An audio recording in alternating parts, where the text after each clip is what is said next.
Bismillahirrahmanirrahim. Assalamualaikum warahmatullahi wabarakatuh. Waalaikumsalam warahmatullahi wabarakatuh. Selamat siang pemirsa Voice Sabilur Rosyad ya, Voice of Sabilur Rosyad.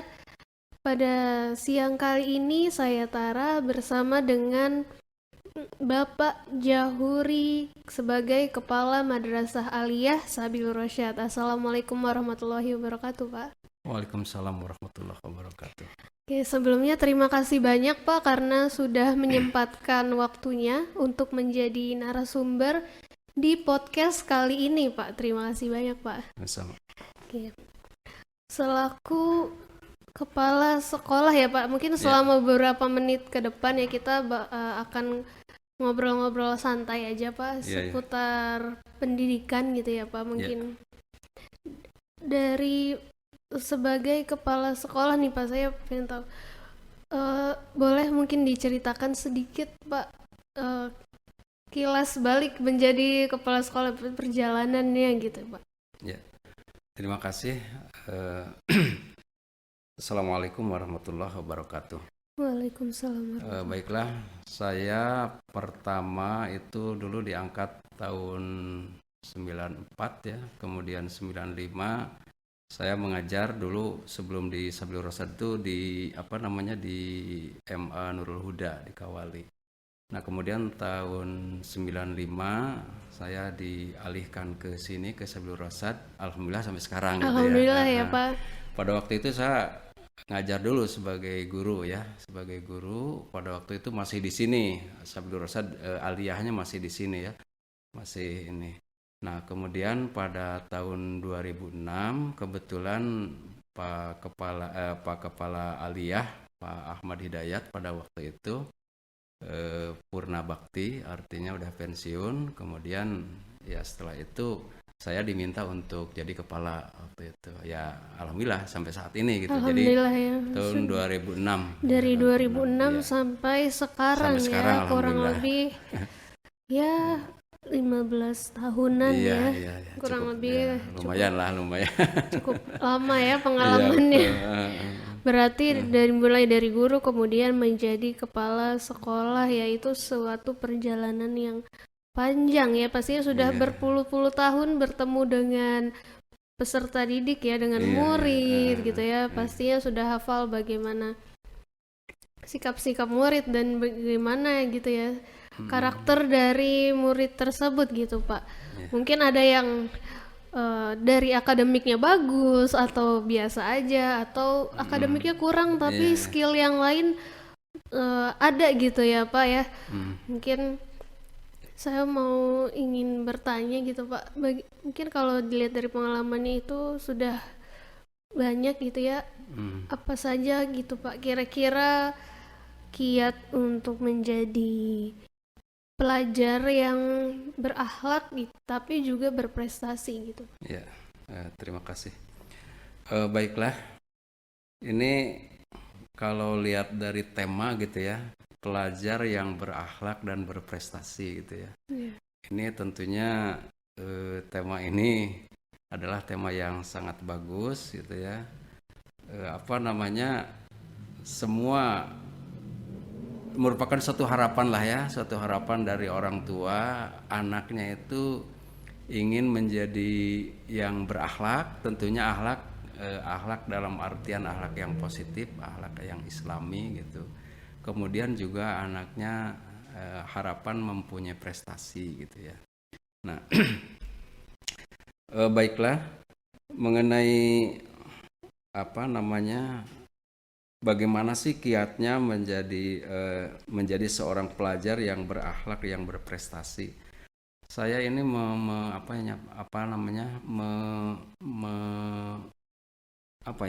menyimpulkan lah istilahnya gitu. Kalau yang namanya pelajar berakhlak dan berprestasi itu berarti katakanlah anak yang soleh lah ya, yang soleh.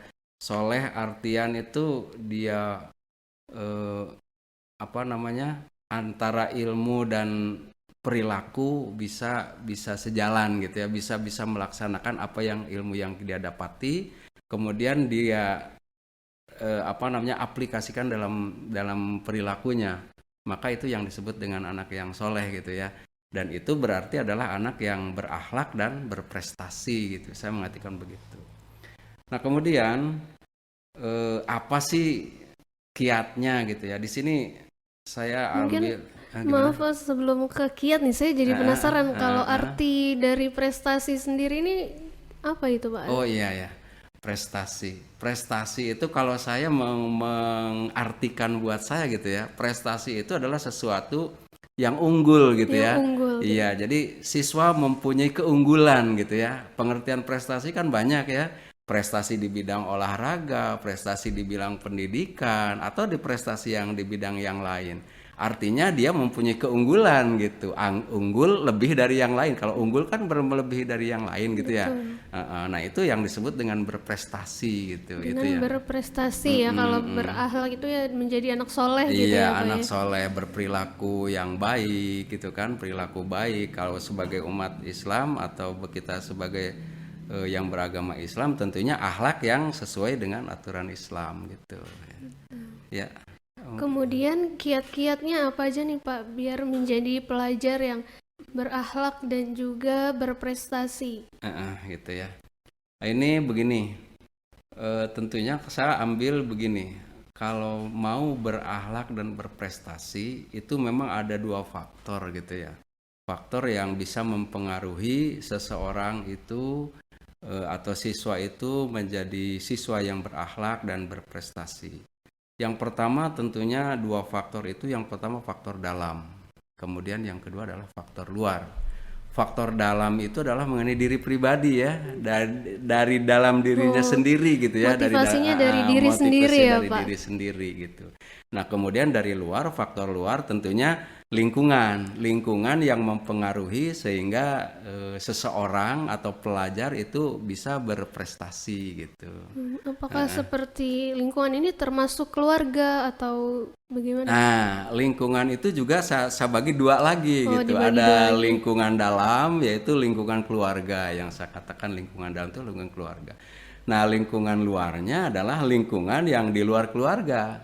Nah, ya umpamanya ya lingkungan di luar keluarga. Ketika anak itu keluar dari rumah, berarti dia sudah masuk lingkungan luar. Nah, lingkungan inilah, apakah lingkungan ini mempengaruhi terhadap anak itu untuk berprestasi atau tidak gitu. Nah itu saya kira. Kemudian dorongan keluarga, apakah keluarga ini mendorong kepada anak itu untuk bisa berprestasi, berakhlak yang baik atau tidak. Kan ada ya yang begini nih, orang tua kadang-kadang nggak mau tahu lah, terserah bagaimana anak gitu ya. Ya, Anak itu mau belajar ya silakan, nggak belajar juga silakan.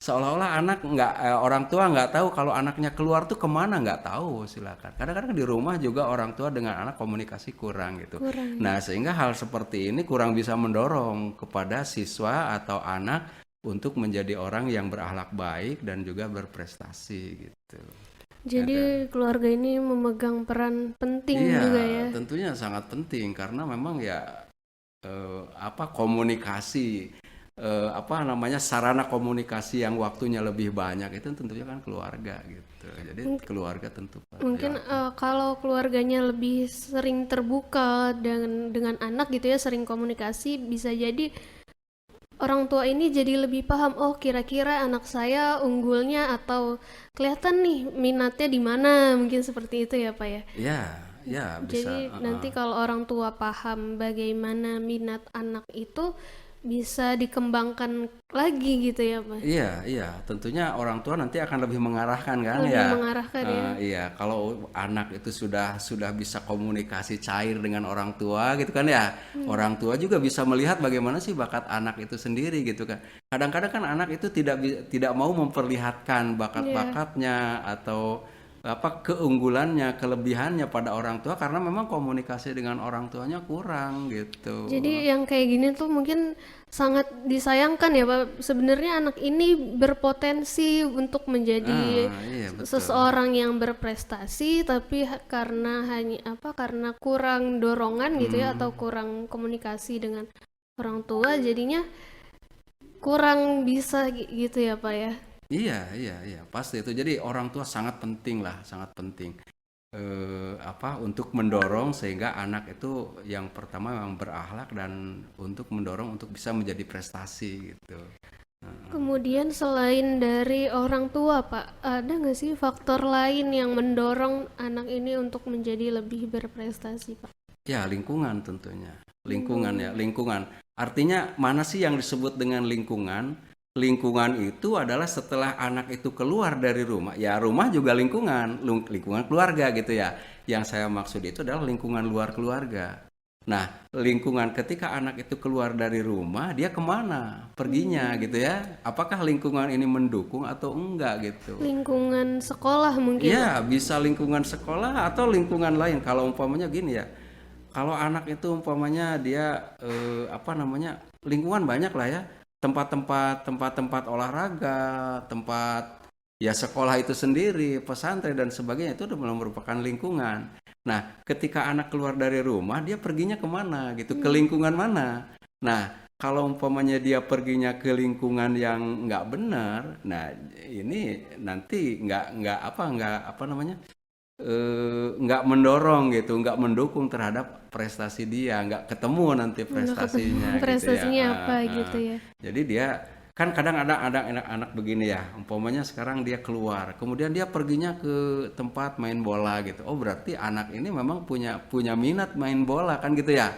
Nah kemudian dia perginya ke tempat, berarti itu kan lingkungan dia juga. Nah lingkungan ini yang sesuai mendukung dia gitu, mendukung terhadap prestasi dia untuk berprestasi karena dia senang olahraga, kemudian ada sarananya gitu ya, Betul. sarananya olahraga, kemudian dia ikut berlatih di olahraga umpamanya sepak bola, maka dia akan bisa berprestasi jadi seorang pesepak bola Jadi gitu. Salah satu lingkungan ya. contohnya aja lah, Salah satu contohnya adalah seperti misalkan ada anak yang senang main bola, terus dia pergi ke tempat main bola gitu ya, kemudian dia berlatih di situ sampai akhirnya dia menjadi pelajar yang berprestasi di bidang olahraga. Nah, itu kan berarti lingkungan juga itu kan. Jadi gitu. selain lingkungan atau wadahnya gitu ya, tempat wadah, gitu sarana ya, tempatnya. sarana tempat ya. Jadi tempat ini juga mempengaruhi gitu ya untuk anak biar berprestasi, karena kadang ada minat aja nggak ada sarananya, jadi